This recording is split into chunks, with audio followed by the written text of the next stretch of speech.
Bună, eu sunt Sorin și am avut marea plăcere să vin în casa domnișoarei Gabriela. Am rămas foarte profund impresionat de această casă, un model nou, nemai văzut până acum. De aia nici nu știu cum să vă prezint. Aș vrea să fac în așa fel să vă spun ea mai multe lucruri despre această casă. Ca de exemplu, cum se simte. Mie mi se pare o casă foarte primitoare. Căsuța asta are undeva la 20 de metri pătrați, dacă ne uităm la spațiul de locuit jos și cel de sus. Este construită pe un trailer de 6,6 metri și ce filmează Sorin acum este bucătăria cu locul de lucru. Aici lucrez eu de obicei. Aici pot să servesc și masa, uitându-mă pe geam. La colțul ăsta eu îi spun cafeneaua franțuzească, pentru că mi-a plăcut foarte mult designul dintr-o cafenea. Sus este spațiu de dormit, aici unde stă cățelușa mea acum. E un spațiu de 4,5 metri pătrați. Are un Velux, are destulă lumină, te poți uita la stele. Bucătăria, unde ne aflăm acum, să zic, eu mă aflu în bucătărie, tu te afli în living. Bucătăria are 2,20 m. Este o bucătărie absolut suficientă și standard pentru un apartament normal. Chiar stupendă, din câte observ eu. Este o bucătărie Ikea. Ne plac foarte mult produsele Ikea pentru că sunt ușoare, ușor de asamblat și dezasamblat. Stella, ne lași să povestim, te rog. E geloasă, dar Da. poți continua. Cred că vrea și ea să povestească ceva. Foarte mult din spațiul ăsta, cred că undeva la 30% nu-l folosesc, este gol. Asta ca să explic gândul sau panica pe care eu am avut-o la început, înainte să mă mut, că nu voi avea loc. Deci în dulapurile din bucătărie 30% e gol, iar în spatele tău se află o debara. O să și arăt. Da, te rog. O debara cu haine în ordinea pe care o pot eu ține. Jos sunt papucii, pentru că în momentul în care mă descarc, deschid imediat ușa asta și arunc papuci acolo. Aici este unul dintre locurile preferate ale tuturor celor care văd căsuța asta. Datorită geamului rotund, este un loc unde, dacă ai un peisaj frumos, acum nu e ideal, pentru că plouă și îi așa, dacă ai un peisaj frumos, o cafea, o carte bună, te pui și citești aici. Sau scrii, sau...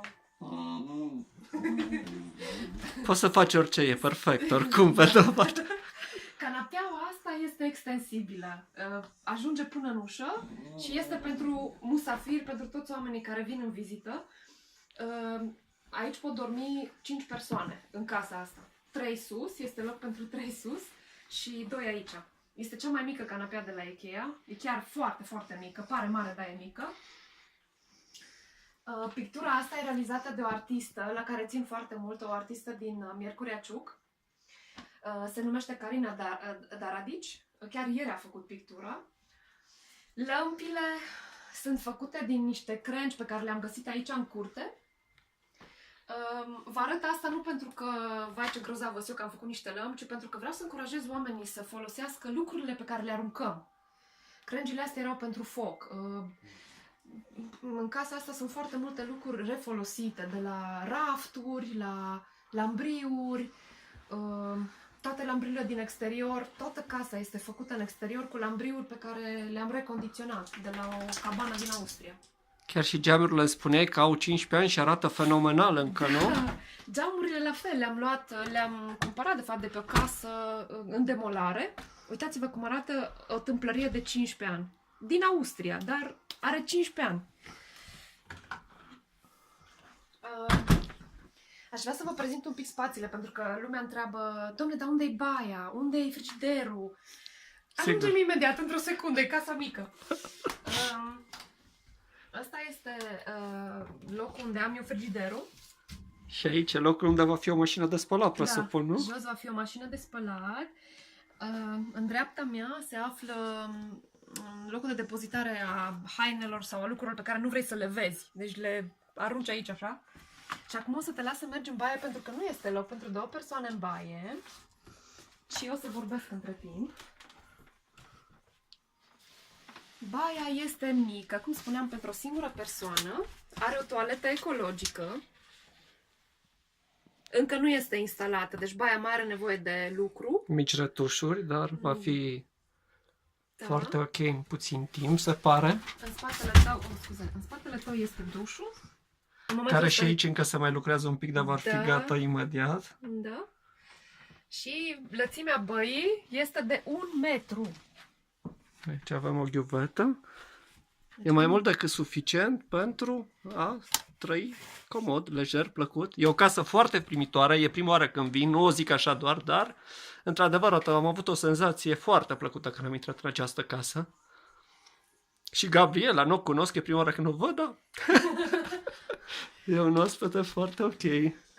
Atmosfera... Acum mai spunem tu, te rog frumos, că oamenii sigur vor fi interesați ca și mine, cam cât durează o casă de asta. Mi-ai spus așa în particular că lemnul e tratat, e foarte ok, adus de...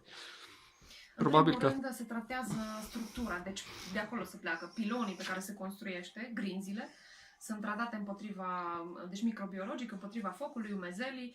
După aceea, lambriurile care se folosesc pe exterior sunt termotratate. Este un procedeu special care prelungește foarte mult viața lemnului și care face lemnul să reziste mult, mult timp fără intervenții, fără să trebuiască să-l lăcuiești, să șlefuiești.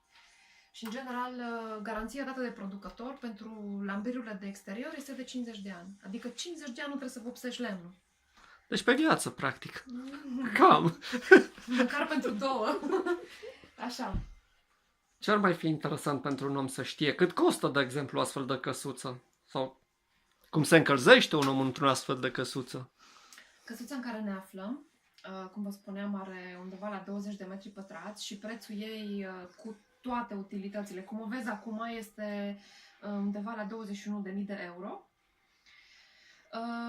Cum ne încălzim? Există mai multe variante. Dacă pe terenul pe care o poziționăm avem racord la curent direct, ne putem pune încălzire în pardosială. E o variantă care mie personal îmi place foarte mult. Încălzire în pardosială, după aceea sobă pe lemne, sunt niște sobe miniaturale, sunt cam atât de mari. Sobă pe lemne, încălzire pe curent, cum am eu în momentul ăsta, deci eu folosesc în momentul ăsta un calorifer electric. Există toate variantele posibile, care se folosesc și la căsuțele clasice. Căsuța asta este făcută în așa fel, izolată, în așa fel încât să se poate locui 4 anotimpuri în ea, deci liniștit poți să locuiești și iarna. Are cu totul alte materiale de construcție față de o rulotă. O rulotă e făcută din spume, cartoane și plastic și ele nu sunt destinate să fie locuite iarna. Ele sunt destinate să fie tractate după mașina mică în vacanță. Apropo de asta, m-ai întrebat la început și am râs împreună puțin. Asta nu este o rulotă. Asta nu este o construcție ușoară cu care să te cărăbănezi toată ziua, bună ziua... Pentru 2-3 zile, nu, sub nicio formă, nu. Deci are 3,5 tone casa. O rulotă are între 1 tonă și 1 tonă jumate, cu totul altceva. Casa asta o poți tracta cu o mașină de teren care are motorul de cel puțin 2500 cm3 și din experiența mea am observat că ai nevoie de cel puțin 150 de cai ca să te simți confortabil când o tragi. O tragi și cu 110 cai, dar e altă poveste cu 150-200. Ce întrebări mai ai? Unde poți să o pui, nu? Da. M-ai întrebat asta. Bine, poți să o pui unde vrei, dar unde ar fi ideal să o pui? Da, ideal. Ideal e ce înseamnă pentru tine bine. Pentru mine înseamnă bine undeva la marginea unei păduri, să am totuși niște Exact, vecini. cam așa. Să am niște vecini, să nu vină Că ursul dacă să- nu ți-o ia, poate, că e prea frumoasă, cine știe. Nu e chiar așa ușor de luat. Are niște sisteme care previn asta. Dar o poți pune pe un teren intravilan-extravilan fără să ai nevoie de autorizație de construcție, ceea ce e un aspect foarte important, cred că. Îți trebuie un racord la apă și, bineînțeles, să-ți rezolvi problema curentului. Poți să ai curent direct de la rețea sau curent cu panouri fotovoltaice. Da, și asta e o soluție, nu? Dacă Da. vrei să fii independent. Exact. Oricum, din câte am observat eu, poți să faci cam orice cu casa asta, poți să fii chiar independent, oarecum. Deși, Păi Ai poți să avea. fii independent din punct de vedere energetic, pentru că ai tot curentul de la soare. Există acum sisteme performante, deci panouri fotovoltaice care fac față la electrocasnicele pe care tu, de exemplu, le ai în apartament. Ce ai tu acum în apartament, de exemplu? Un frigider, O mașină de spălat, o mașină de cafea, cam așa. un laptop, Un telefon. aragaz electric. Aragazul electric, bun. Pentru un sistem cu panouri fotovoltaice nu recomand aragazul electric, recomand aragazul pe gaz, pentru că aragazul consumă mult Da, curent. da, așa este. Cum e acum în casă aici, este aragaz pe curent. Pe gaz, scuze, pe gaz. Și atunci, kitul fotovoltaic susține consumatorii electrici uzuali. Un frigider, o mașină de spălat, laptopul, telefoanele. Bineînțeles, o să fii atent când folosești mașina de spălat, nu o să bagi în același timp și laptopul și 13 telefoane la încărcat. O să fii puțin responsabil cu consumul de energie. Ce alte întrebări mai ai? Eu? Nu știu, e casa ta. Tu ar trebui să știi cum să ți-o prezinți. Păi eu deja am înțeles cam orice despre casa asta. Da, În mare. Acum, dacă ai tu să mai spui ceva, nu știu. Nu, căsuțele astea arată minunat din poze, din filme, dar trebuie văzut și, venit și văzut. E o senzație când intri în ea, cum ai reacționat și tu de fapt, când intri în ea și vezi spațiu și vezi că nu te sufocă. La mine ăsta a fost... Da, e foarte erisită și are foarte multe geamuri, e foarte luminoasă, asta am observat. E ok, ceea ce într-o rulotă cu siguranță nu găsești. În primul rând are un regim de înălțime mai mare față de o rulotă, are 4 metri. Deci deasupra ta, unde este dormitorul, unde e mansarda, în unghiul unde se întâlnește acoperișul, sunt 4 metri. Am remarcat că te simți exact ca într-o casă, mai mică, poate ca într-o garsonieră, să zicem așa. Dar e foarte frumoasă, foarte chic, foarte cochetă, să zicem. Așa, spre final, poate o filmez și pe Stella cum a dormit, s-a plictisit. Ia să vedem. Măcar nu mai e geloasă, s-a liniștit. Da. A văzut că eu nu sunt o concurent pentru ea, probabil. Și gata. putem Și să vă oprim. salutăm. Vă salutăm.